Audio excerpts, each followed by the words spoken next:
नमस्कार, मैं हूं संदीप चौधरी। आज सीधा सवाल में मैं बात करने वाला हूं भ्रष्टाचार की। ईडी यानी एनफोर्समेंट डायरेक्टरेट यानी प्रवर्तन निदेशालय की, खून खराबे की, मार पिटाई की, संघीय ढांचे पर चोट की और विशुद्ध राजनीति की। और यह चर्चा आज क्यों? क्योंकि जैसे जैसे चुनावी मौसम गर्मा रहा है, दिल्ली आसपास उत्तर भारत में तो कड़ाके की ठंड तो पड़ रही है, लेकिन राजनीतिक तापमान लगातार बढ़ता जा रहा है। और इस राजनीतिक तापमान के बढ़ने के बीच ईडी की कार्रवाई भी लगातार बढ़ती जा रही है और खास विपक्षी नेता जो हैं वो निशाने पर हैं। आज ईडी ने कार्रवाई की। कार्रवाई कहां की? पश्चिम बंगाल में। पश्चिम बंगाल का सरबेरिया इलाका है संदेश खाली का। यहां पर टीएमसी के नेता और उनके विधायक भी हैं शाहजहां। उन पर राशन घोटाले का आरोप है।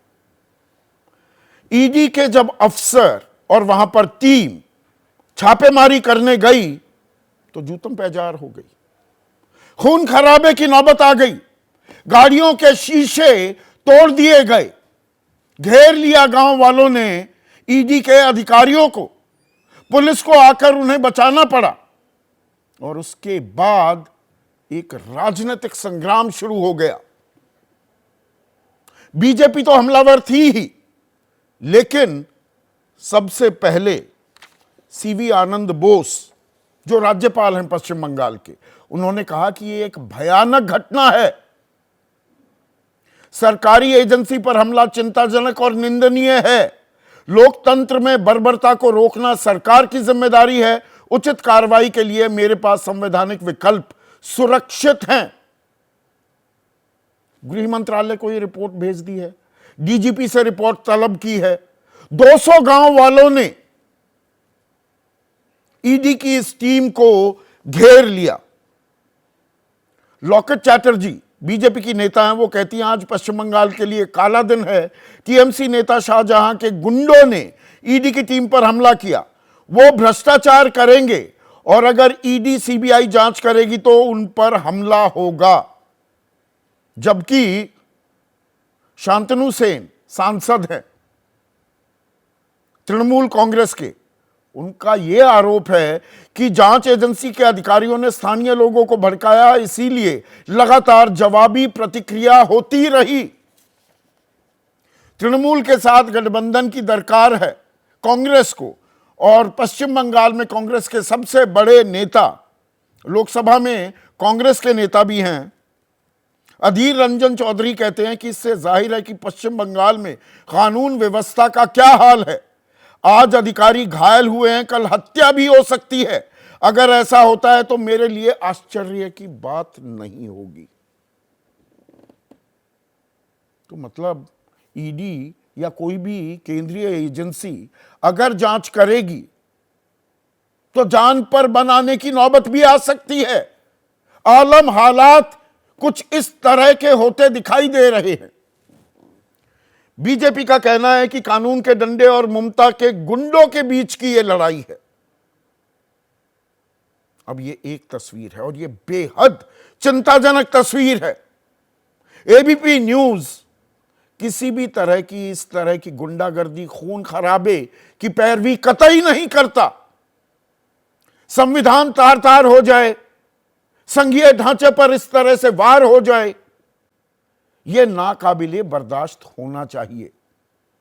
और मैं संघीय ढांचे की चर्चा इसलिए भी कर रहा हूं कि जो ये पीएमएलए एक्ट है 2002 में आई थी, prevention of money laundering act, की पैसा इधर उधर जो घुमाया जाता है उसकी जांच के लिए कानून बना था। इसको अच्छा खासा मजबूत इसमें दांत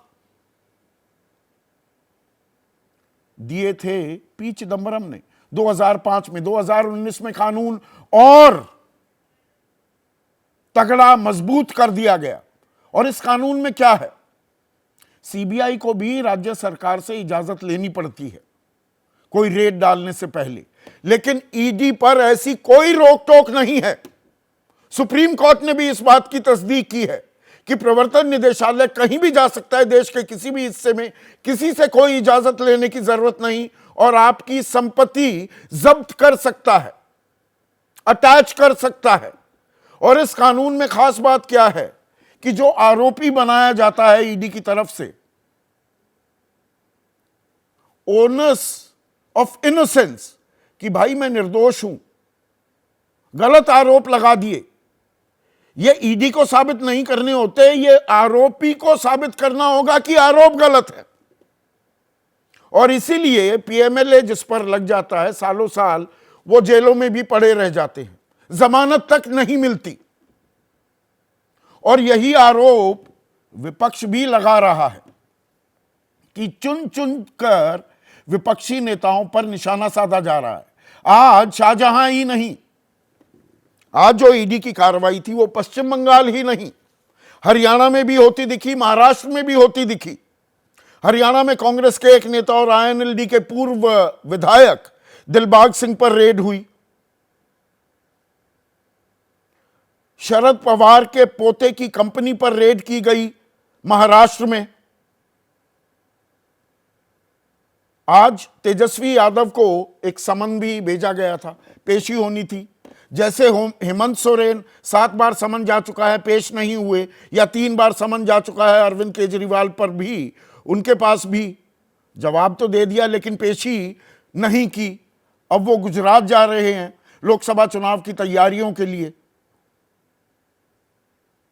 तो ये एक तरफा कार्रवाई भी हो रही है क्या? और एक तरफा कार्रवाई में संघीय ढांचे पर आंच तो नहीं आएगी कि अब विपक्षी जो सरकारें हैं, जहां जहां उनकी सरकारें हैं वहां ईडी की टीम जाएगी तो वहां हो हल्ला होगा क्या? कानून व्यवस्था तार तार होती दिखेगी क्या? ईडी अधिकारियों को अब क्या सीआरपीएफ, सीआईएसएफ, आर्मी, पुलिस, उनकी सुरक्षा में जाकर छापेमारी करनी होगी क्या? विपक्ष कहता है 121 नेता जिन पर कार्रवाई चल रही है उनमें से 115 तो विपक्ष के हैं, 95%। सत्ता पक्ष कहता है जहां भ्रष्टाचार होगा वहीं पर तो कार्रवाई की जाएगी। विपक्ष का कहना है कि बीजेपी अपनी वॉशिंग मशीन में धुल देती है उन नेताओं पर जिन पर वो आरोप लगाती थी भ्रष्टाचार के, वो हिमंता बिस्वा शर्मा हो, शुवेंदु अधिकारी हो, येदियुरप्पा हो, ईश्वरप्पा हो, अजित पवार हो, प्रफुल्ल पटेल हो, हसन मुशरीफ हो, छगन भुजबल हो, बीजेपी के साथ आ जाएं तो सारी कार्रवाई रुक जाती है। अब सरकार की तरफ से एक आंकड़ा भी दिया जाता है कि देखिए कन्विक्शन रेट देखिए ईडी का 96% कन्विक्शन रेट है। आंकड़ा सही है लेकिन पूरी तस्वीर नहीं बताता है।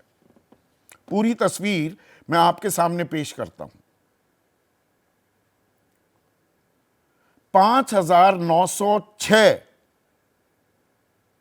एनफोर्समेंट केस इंफॉर्मेशन रिपोर्ट, जैसे एफआईआर दर्ज होती है ऐसी ही मोटा मोटा 5906 केस दर्ज किए गए हैं। इनमें से फैसला सुनाया गया है सिर्फ 25 पर। 5906 में से 25 पर फैसला आया है और सजा हुई है 24 केसों में। तो ईडी कहती है हमारा कन्विक्शन रेट 96% है, पर 5906 केस में 24 में ही सजा हो पाई। उसका कन्विक्शन रेट अगर मैं देखूं तो 0.41% होता है, आधे फीसदी से भी कम। तो क्या पॉलिटिकल विच हंट भी हो रही है कि छोड़ दो अपने राजनीतिक प्रतिद्वंदियों के खिलाफ, छोड़ दो ईडी को, कार्रवाई होती रहेगी, केस चलता रहेगा, फाइल बंद हो जाएगी। कभी फाइल बंद हो जाती है, कभी कोई आपकी तरफ आ गया, जांच का पता ही नहीं लगता कि वो कौन से गेयर में चल रही है। तो क्या ये खेल भी साथ साथ होता दिखाई दे रहा है? और इसमें जो भ्रष्टाचार मिटाने का वादा, भरोसा, कसम तमाम राजनीतिक दल उठाते हैं, कोई भी राजनीतिक दल भ्रष्टाचार की पैरवी तो नहीं कर सकता है ना। तो ये सिर्फ हाथी के दांत खाने के और दिखाने के और वाली कहानी है क्या? भ्रष्टाचार होता रहेगा, जो सत्ता में आएगा वो अपनों को क्या बचाता रहेगा, और उसमें नौबत जूतम पैजार पर भी आ जाएगी क्या? आज यही है सीधा सवाल, और सीधा सवाल अब आपके सामने पेश कर रहा हूं। ईडी की कार्रवाई खून खराबे पर आई और मिशन भ्रष्टाचार संघीय ढांचे पर वार, उसको फुल फ्रेम भी दिखा दीजिए जरा पीसीआर, कि मिशन भ्रष्टाचार संघीय ढांचे पर वार और ईडी की कार्रवाई खून खराबे पर आई। चर्चा में मेरे साथ तृणमूल कांग्रेस के राष्ट्रीय प्रवक्ता हैं मानव जायसवाल, मैंने तेजस्वी यादव की भी बात की, आरजेडी के राष्ट्रीय प्रवक्ता हैं शक्ति यादव, कांग्रेस की राष्ट्रीय प्रवक्ता, देश की फॉरमोस्ट बिजनेस जर्नलिस्ट भी रह चुकी हैं सुप्रिया श्रीनेट, बीजेपी की ओर से महेश वर्मा, आरएलजेडी के महासचिव और मुख्य प्रवक्ता माधव आनंद, और ईडी के एडिशनल डायरेक्टर रह चुके हैं मान सिंह साहब भी इस चर्चा में जुड़ चुके हैं। तो मानव जायसवाल, ईडी भी कार्रवाई करेगा तो खून खराबे पर आ जाओगे, घेर लोगे ईडी की टीम को, 200-200 ग्रामीण घेरेंगे, डंडे बरसाएंगे, डराएंगे, धमकाएंगे। अब नौबत ये आ गई है। सर, पहले तो सभी को मेरा नमस्कार है, आपके माध्यम से पूरे देश को भी। बहुत ही दुखद है और निंदनीय है जो भी हुआ है, लेकिन ये हुआ क्या? क्रोनोलॉजी समझिए सर। 30 तारीख को शुभेंदु अधिकारी ने बोला कि मैं गर्दा उड़ा दूंगा, ईडी आने वाली है, सीबीआई आने वाली है। भाजपा ही शुभेंदु अधिकारी के ऊपर संज्ञान नहीं लेगी। इनके ऊपर नारदा शारदा का मामला चल रहा है, पैसे लेते हुए पूरे देश ने देखा है, क्या नहीं करेंगे। और सर दूसरी बात मैं पूछना चाहता हूँ सर, सुप्रीम कोर्ट ने बयानबाजी करी है ना, सुप्रीम कोर्ट ने बताया है कि भाई हिंदू मुस्लिम कम्युनल स्टेटमेंट आप ना दें। ये क्या होता है सर? रोहिंग्या तो बोलते हैं रोहिंग्या आके वहां बैठे हुए हैं, तो भाई अमित शाह जी काम नहीं कर रहे हैं क्या? बीएसएफ के इतनी दयनीय स्थिति हो गई कि वो पकड़ नहीं पा रहे हैं बाहर के लोग घुसपैठियों को। ये क्या चल रहा है? देश को बरगलाने के लिए, बंगाल की छवि को खंडित करने के लिए, और इनके पास कोई नीति नहीं है। बरगला कौन रहा है? ये ग्रामीणों को भड़का कौन रहा है? आपके विधायक शाहजहां नहीं भड़का रहे क्या? सर फोड़ दोगे, ईडी के साथ गुंडागर्दी करोगे, ये कौन सी कानून व्यवस्था है? ये सवाल तो पूछा जाएगा ना मानव। सर बहुत ही साझा प्रश्न है मेरा। क्या हमारे एमएलए ने कोई गलत बयानबाजी करी? क्या कोई रिकॉर्ड है कि उन्होंने जो हुजूम को भड़काया? क्या ये जो पब्लिक है वो क्या टीएमसी की है, बीजेपी की नहीं है? क्या ये शुभेंदु अधिकारी ने प्लांट नहीं किया? क्या शुभेंदु अधिकारी नहीं चाहते कि बंगाल की छवि को खंडित किया जाए?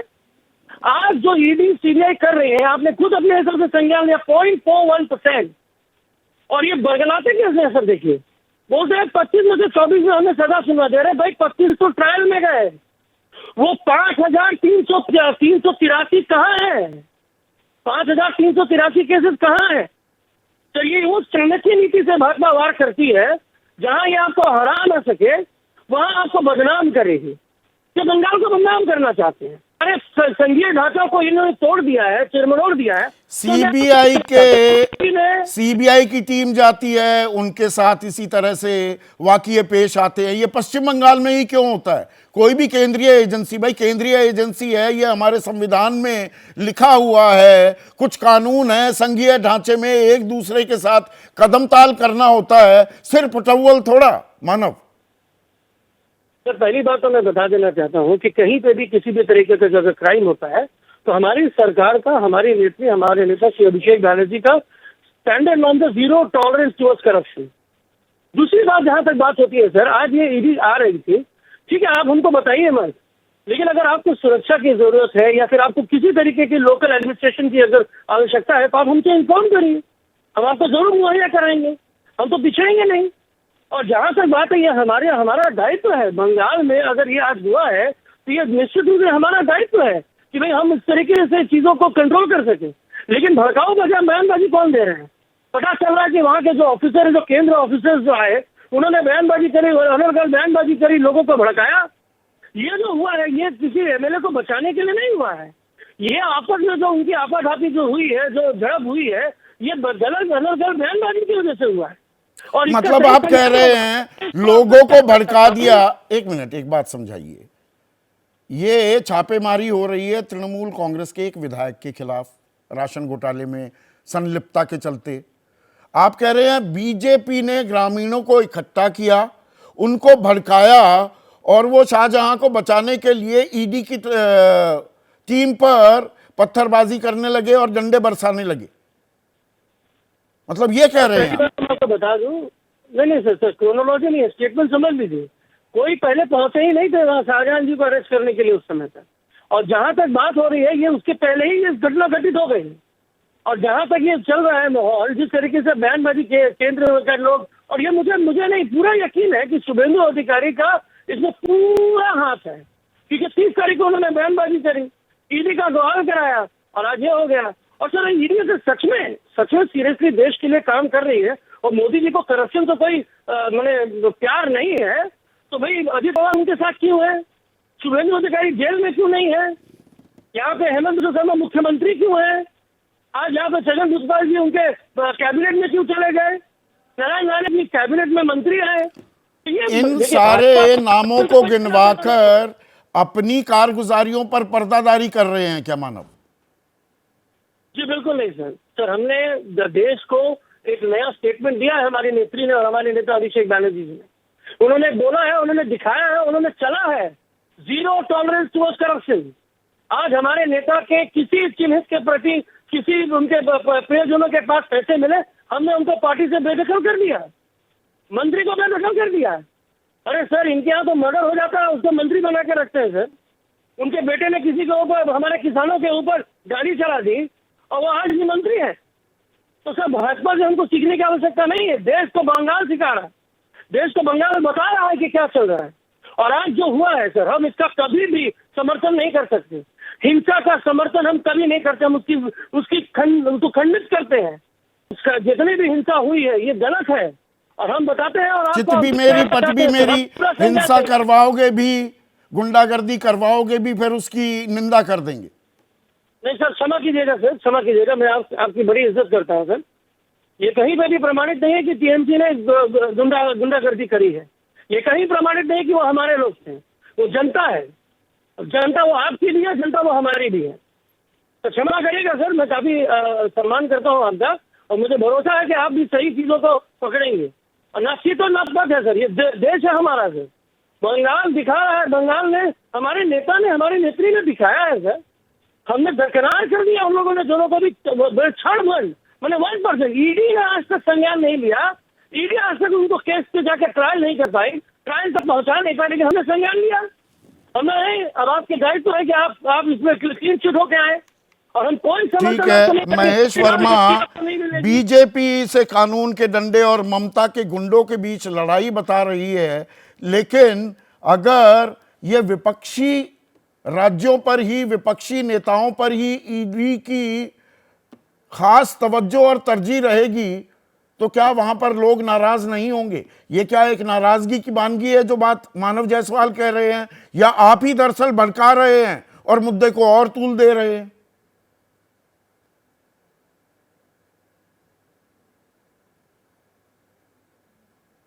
मैं तो समझ नहीं पा रहा हूँ संदीप भाई कि आज की इस घटना की जो है, हमसे ज्यादा अगर किसी ने मजम्मत करी है और हमसे बड़ी अगर किसी ने निंदा करी है तो कांग्रेस ने करी है। कांग्रेस के प्रवक्ता ने वहां कहा है कि इस प्रकार की कानून हाथ में लेना और इस प्रकार से। एक सेकेंड, आपकी ऑडियो में दिक्कत है। आपने या तो स्पीकर ऑन किया हुआ है, स्पीकर को ऑफ कीजिए, डबल आवाज आ रही है महेश वर्मा।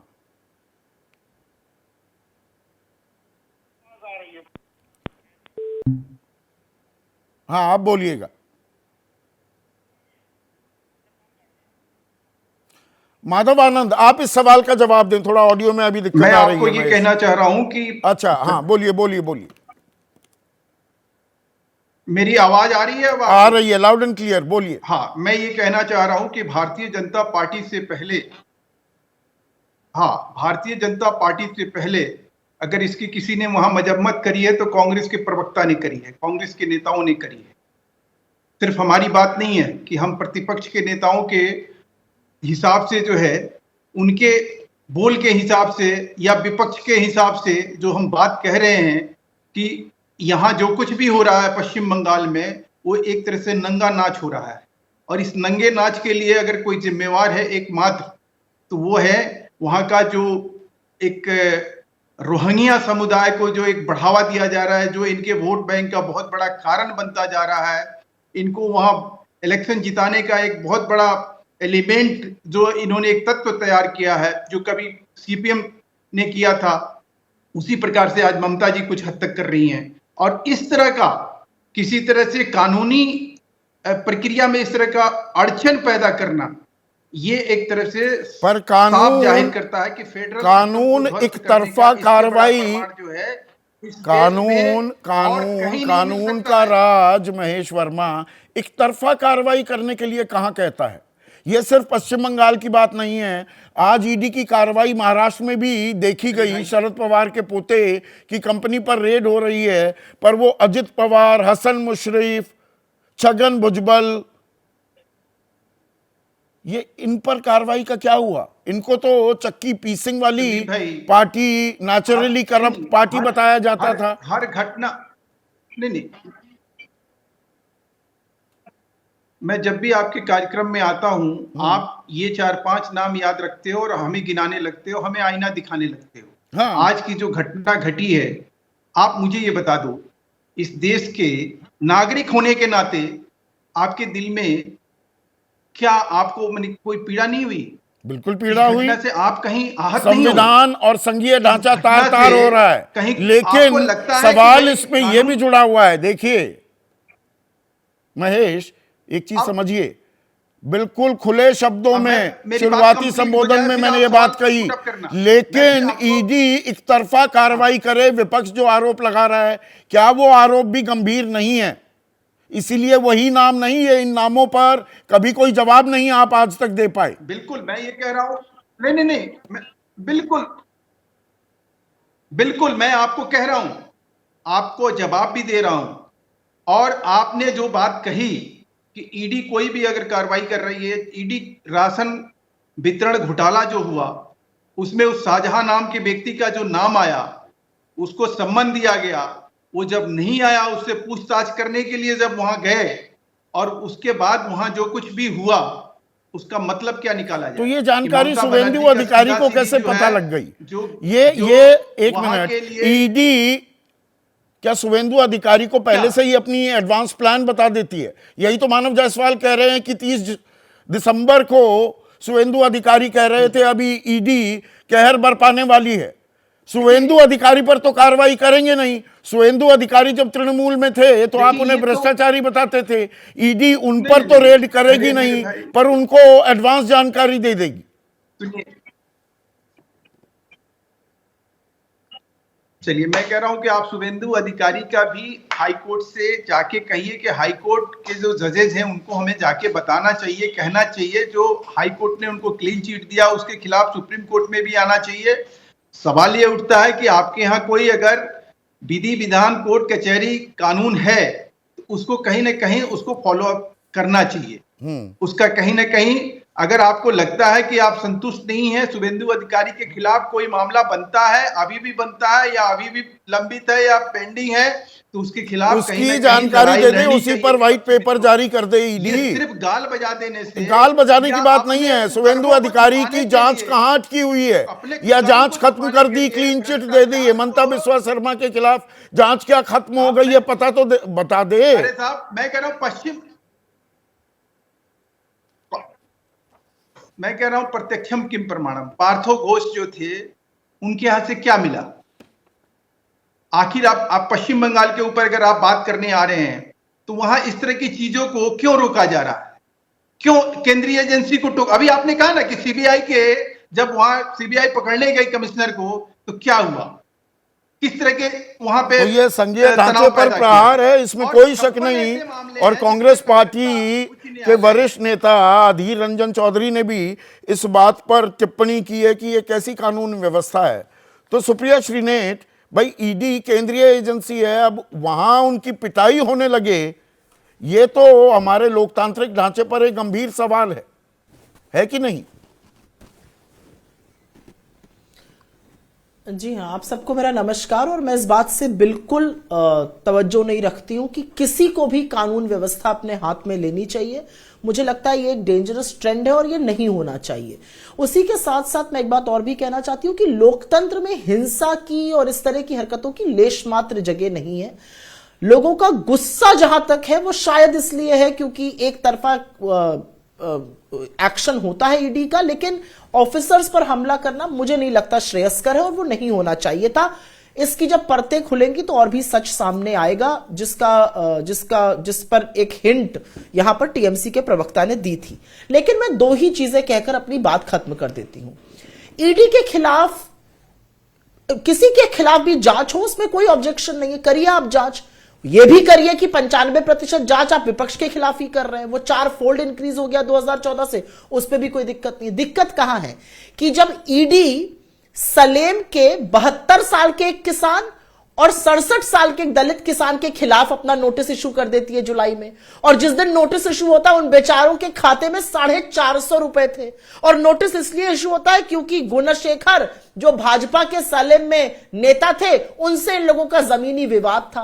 2 किसानों के खिलाफ, 2 दलित किसानों के खिलाफ ईडी का समन, जी हां, ईडी का समन इशू होता है। उनके बैंक खाते में 450 रुपए, 6.5 एकड़ का जमीनी विवाद।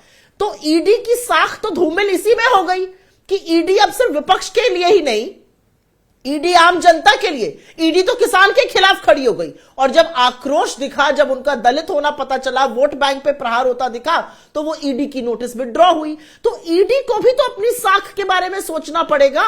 और ये कब सोचा जाएगा, ये कब कोई बताएगा कि ईडी क्यों फ्रंटल बन के खड़ा हुआ है? भाई, इसी ईडी के डायरेक्टर के बार बार टेन्योर के एक्सटेंशन पर सुप्रीम कोर्ट ने टिप्पणी करी, क्या वो डायरेक्टर हटाए गए? ये बताइए मुझे। उन्होंने कहा उनका रहना गैर संवैधानिक है, वो अभी भी बने हुए हैं। तो सवाल इस बात का है कि ईडी को अगर भाजपा का फ्रंटल बनकर देखा जाएगा तो टिप्पणी दूसरी होगी। ईडी को अगर इंडिपेंडेंट एजेंसी के रूप में देखा जाएगा तो किसानों के खिलाफ अब आप समन इशू कर रहे हैं। जो प्रोटेस्ट कर रहे थे किसान वहां पर किसान आंदोलन के दौरान, उनके खिलाफ समन इशू हो रहा है। तो कहीं पर तो ईडी को भी अपनी साख बचाने के लिए सोचना पड़ेगा ना, अन्यथा आप भाजपा का फ्रंटल बन चुके हैं। ये वैलिड पॉइंट है आपका, पर मुझे एक चीज बताइए, ये देश संघीय ढांचा हमारी बुनियाद है ना। अब विपक्षी शासित राज्य हर जगह ये काम करने लग जाएं तो क्या रह जाएगा हमारे संघीय ढांचे का? सुप्रिया, सीबीआई को नहीं आने दिया, ईडी तो कहीं भी जा सकती है, ईडी को अगर घेरा जाएगा तो ये हम कौन से फेडरल स्ट्रक्चर की बात कर रहे हैं? नहीं, आप ये बात सही कह रहे हैं। और ईडी के जितने भी घटिया मनगढ़ंत आरोप और केसेस हुए, हमारे नेताओं ने आगे बढ़कर उनका सामना किया, क्वेश्चनिंग का जवाब दिया, और एक अभी तक फ्रेम नहीं कर पाया चार्ज। असलियत यह है। लेकिन क्योंकि आपने संघीय ढांचे की बात करी, मैं कुछ राज्यों का नाम ले लेती हूं और उनका कॉमन थ्रेड एक ही है। हिमाचल में वीरभद्र सिंह के खिलाफ ईडी थी, हरियाणा में हुड्डा के खिलाफ ईडी है, राजस्थान में गहलोत के खिलाफ ईडी कर दी थी, कर्नाटका में डीके शिव कुमार के खिलाफ ईडी थी, छत्तीसगढ़ में भूपेश बघेल के खिलाफ कर दी थी, बिहार में लालू यादव जी के परिवार के खिलाफ ईडी है, झारखंड में सोरेन जी के खिलाफ ईडी है, वेस्ट बंगाल में अभिषेक बैनर्जी के खिलाफ ईडी है, तमिलनाडु में स्टालिन जी के परिवार के खिलाफ ईडी है, महाराष्ट्र में पवार जी के खिलाफ ईडी है। इनमें क्या समानता है? और अभी तो मैंने कुछ ही नाम लिए, इनमें एक ही समानता है कि ये सब विपक्ष शासित राज्य है या विपक्षी नेताओं के खिलाफ ये किया जा रहा है। और आपने यहां पर कुछ नामों का जिक्र किया था, शुभेंदु अधिकारी हो गए, नारायण राणे हो गए, छगन भुजबल हो गए, हेमंतो बिस्व शर्मा हो गए, अजीत पवार हो गए। इन सबको तो भ्रष्टाचारी घोषित कर दिया गया था, उनके खिलाफ ईडी के केसेस थे। कब आया आखिरी समन, जरा बताइएगा मुझे। तो इस तरह की जब कार्रवाई होती है, जो पैराडाइम है हमारे लोकतंत्र का, उसी को जब बदला जा रहा है, तो चिंता होती है, लेकिन उस चिंता को जताते हुए भी मैं ये कहती हूं कि हिंसा की लेश मात्र जगह नहीं है। कानून व्यवस्था को बहाल रखना हम सबकी जिम्मेदारी है। मेरे नेताओं पर मुझे फक्र है कि ईडी के मनगढ़ंत आरोपों के बावजूद भी हमने कानून व्यवस्था का पालन किया, लेकिन ईडी की साख आज खुद मिट्टी में मिल चुकी है। इस पर ईडी को भी विचार करना पड़ेगा। माधव आनंद, इस तरह की गुंडागर्दी, इस तरह का बर्ताव, सर फोड़ डालना, शीशे तोड़ देना ईडी अधिकारियों का, हम उसकी घोर निंदा कर रहे हैं। लेकिन सवाल जो अभी सुप्रिया पूछ रही हैं और पूरी फेहरिस्त गिनवा दी कि जहां विपक्षी शासित राज्य हैं वहीं ईडी सक्रिय क्यों होता है, इस सवाल का भी तो जवाब मिलना चाहिए कि नहीं? मुझे नहीं लगता है संदीप जी की ईडी या जितनी भी इन्वेस्टिगेशन एजेंसी है कहीं ना कहीं जो है जो जिसकी सरकार होती है उसके दबाव में आके इस तरह की काम करती होगी। और जितने भी जो है छापे पड़े हैं, अभी आपने देखा होगा कि झारखंड में भी जो कांग्रेस के एक राज्यसभा मेंबर थे, उनके यहाँ कितना कैश मिला सबको पता है, कितने दिन काउंट करने में लगे। 8 करोड़ मिले थे बीजेपी के एक विधायक के घर में कर्नाटक चुनाव के दौरान, वो केस ही बंद हो गया। 8 करोड़ और 350 करोड़। अच्छा, अब ये कंपैरिजन होगी, उधर तो कार्रवाई हो रही है ना, उधर क्यों नहीं हुई? सवाल तो यहां पर है ना। हाँ, मैं नहीं कर रहा, तो अभी है अगर जहां भी छापे पड़ रहे हैं, आज भी हरियाणा में जो छापा पड़ा, हम लोगों ने देखा, आपके चैनल पे भी देखा कि 5 करोड़ कैश और विदेशी हथियार और क्या पता नहीं 5 से 10 किलो सोने कहां से सब प्राप्त हुआ है, आपको सब पता है। तो छापेमारी हो रही है, तो कुछ न कुछ ऐसा मिल भी रहा है। और जहां तक बात है, देखिए जितने भी सब विपक्षी राज्यों में ही क्यों? सवाल यहां है, या विपक्षी नेताओं के खिलाफ ही क्यों? देखिए विपक्षी नेताओं, जहां करप्शन होगा तो स्वाभाविक है वही काम करेगी। आपके यहाँ तो करप्शन जहां होगा, हुई है? नहीं, मेरे यहाँ देखिए, जब इनकी भी सरकार थी ना, पहले तो लगातार 10 साल तक यूपीए की सरकार रही है। देवेंद्र फडणवीस कहते थे चक्की पीसिंग। हेमंता बिस्वा शर्मा को छोड़िए, मेघालय में कॉनराड सांगमा को भ्रष्टाचारी बता रही थी बीजेपी। चुनाव से पहले, अभी कुछ महीने पहले ही चुनाव हुए थे और साथ में बैठ गए सरकार में। संदीप जी देखिए, राजनीति एक अलग चीज है, लेकिन अच्छा, राजनीति आप करें तो राजनीति। एक मिनट इन्वेस्टिगेशन एजेंसी अपना काम करती है, अपना काम करती है या कहने पर करती है? अपना काम करेगी, एकदम नहीं, एकदम काम करती है, अपना काम करती है। हेमंत सोरेन ने तो अपना ही काम कर रही थी ईडी। अगर मैं तमिलनाडु की बात करूं, जिसका जिक्र अभी सुप्रिया श्रीनेट ने किया, कन्हैयन 72 साल के हैं, कृष्णन 66 साल के हैं। सालेम जो जिला है, 6.5 एकड़ जमीन जिस पर आंखें गड़ाए गिद्ध की तरह, यह आरोप है। सालेम के ही वहां बीजेपी के वरिष्ठ नेता गुणशेखर 450 इन दोनों दलित किसानों के खाते में पैसे, और 5 जुलाई 2023 को इनको ईडी ने धर दबोचा, 20 पन्ने दे दिए, वकील को सामने बैठने नहीं दिया। बात पर हो अल्लाह कटा, अब जाकर ईडी समन हटा है। संदीप जी, उस घटना की मुझे बहुत ज्यादा जानकारी नहीं है, लेकिन मैं एक बात कहना चाहता हूं, आज जो कुछ भी वेस्ट बंगाल में हुआ, उसने कोई भी समर्थन उसका तो नहीं कर कोई नहीं कर रहा। मैं समग्र तस्वीर की बात कर रहा हूं। अब मैं एकदम सही कर रहा, टीएमसी के प्रवक्ता जो कह रहे हैं, मुझे लगता है कि ये तो नीतीश कुमार से वाली बात हो गई कि महिलाओं के बारे में आपत्तिजनक शब्द बोल दे और बोले कि मैं आत्मनिंदा करता हूं। सरकार इनकी है, सरकार ये चला रहे हैं, और इनके सरकार में अगर ईडी के ऑफिसरों पे इस तरह अगर हमला होता है, हाँ, साजिश किसने रची नहीं रची एक इन्वेस्टिगेशन का विषय है। प्रदेश की सरकार भी इन्वेस्टिगेशन करा सकती है, केंद्र की सरकार भी इन्वेस्टिगेशन करा सकती है, लेकिन इस तरह की घटनाएं घटित हो गई। आज लोकतंत्र शर्मसार हुआ। एक तरफा कार्रवाई की भी हद होती दिख रही है क्या ईडी की तरफ से? विपक्ष ये आरोप लगा रहा है। देखिए, विपक्ष का काम है आरोप लगाना। जितनी भी संस्थाएं हैं विश्व में इनका डंका बजता रहा है, और बहुत सारे ऐसे केसेस आए हैं जिसका उन्होंने पर्दाफाश किया है। 5906 केसेस दर्ज, और उसमें 24 में कन्विक्शन, 0.41% का आंकड़ा। ईडी कहती है नहीं जी, हमारा तो 96% कन्विक्शन रेट है। अरे जब तय किए 25 5900 में से, तो 5900 का हिसाब लगाऊंगा रेशो। आप तो कॉर्पोरेट वर्ल्ड में भी रहे हैं, ये आंकड़ों के साथ बाजीगरी कब तक? देखिए, कन्विक्शन रेट पे अगर बहस करेंगे तो स्वाभाविक है, कन्विक्शन रेट तो हमेशा से ईडी का कम रहा है। मैं तो एक कई बार आपके चैनल पे भी बोला हूं, लेकिन यह कहना कि अगर इन्वेस्टिगेशन हो रहा है, अगर छापे पड़ रहे हैं, अगर 300, 350, 500 करोड़ रुपया किसी के घर से निकल रहा है, तो आखिर वो आया कहां से संदीप जी? आया कहां से? ये वाजिब सवाल है, वाजिब सवाल है शक्ति। ऐसा थोड़ा है कि रेड कर रही है, छापेमारी कर रही है ईडी और ये तमाम विपक्षी नेता, जिसमें आपके नेता तेजस्वी यादव भी हैं, तो ऐसा तो नहीं है कि निकला कुछ भी नहीं, आरोप लगा दिए। लालू प्रसाद यादव को चारा घोटाला में जेल जाना पड़ा ना।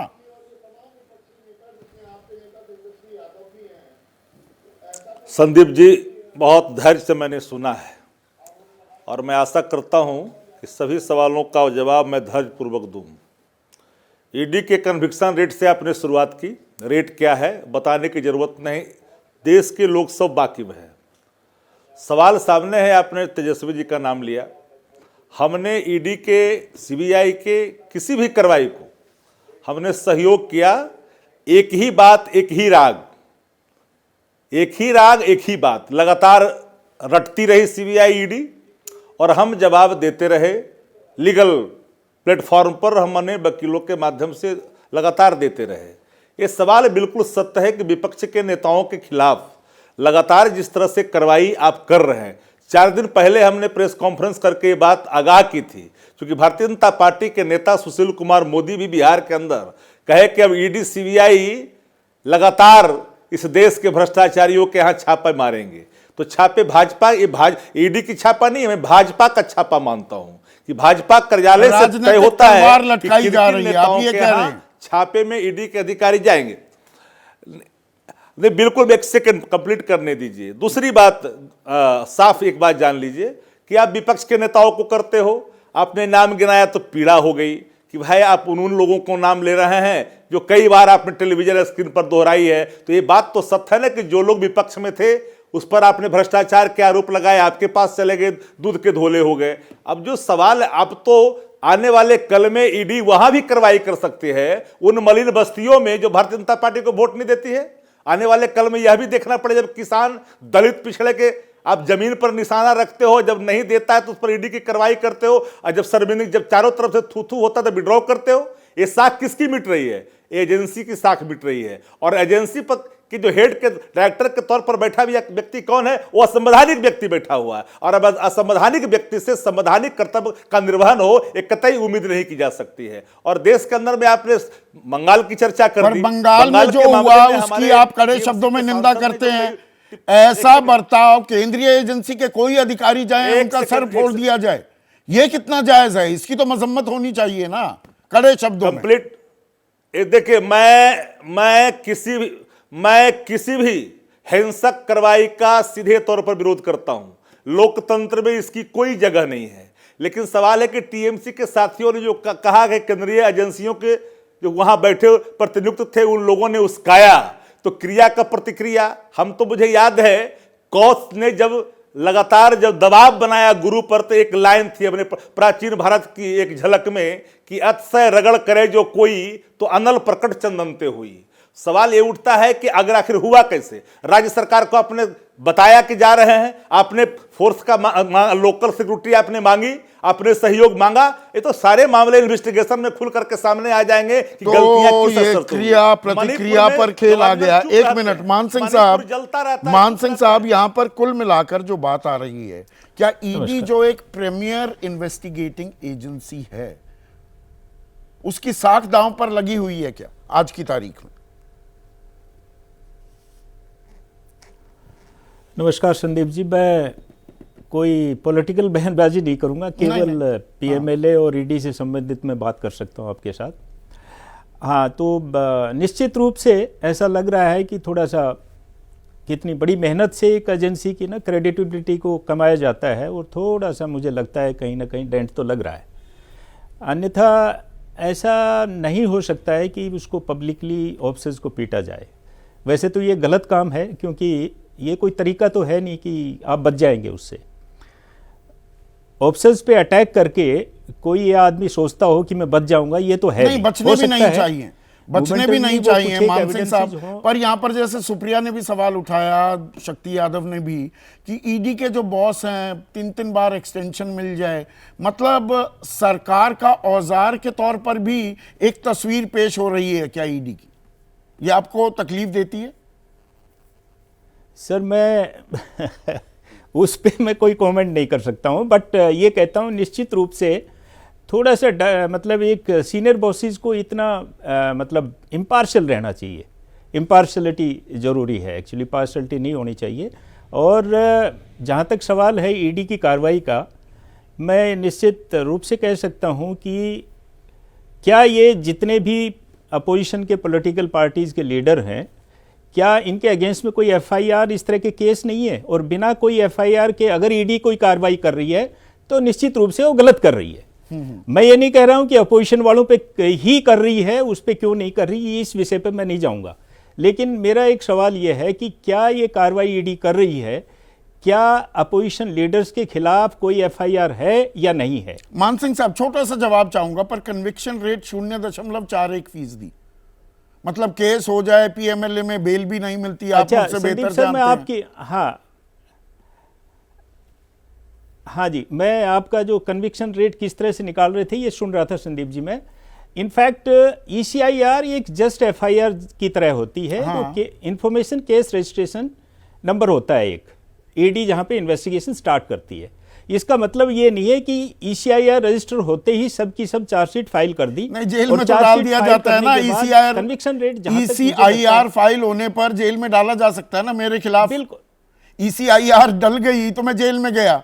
हाँ बिल्कुल बिल्कुल, यही तो खेल हो रहा है क्या कानून नहीं, का? ये बिल्कुल आप ठीक कह रहे हैं। हाँ, शुक्रिया सर। और मैं ये आज सर आपको जरूरी टाइम है कम कि दे सभी पाया, लोगों मैं को आपको arrest किया। अगली बार न्योता दूंगा। लंबा आपसे मैं टाइम लेना चाहूंगा, जरूर लेना चाहूंगा, क्योंकि जो ये ईडी की कार्रवाई आने वाले दिनों में ये राजनीतिक द्वंद्व में भी तब्दील होगी क्या, और होती दिख रही है। मेरा तजुर्बा ये कह रहा है।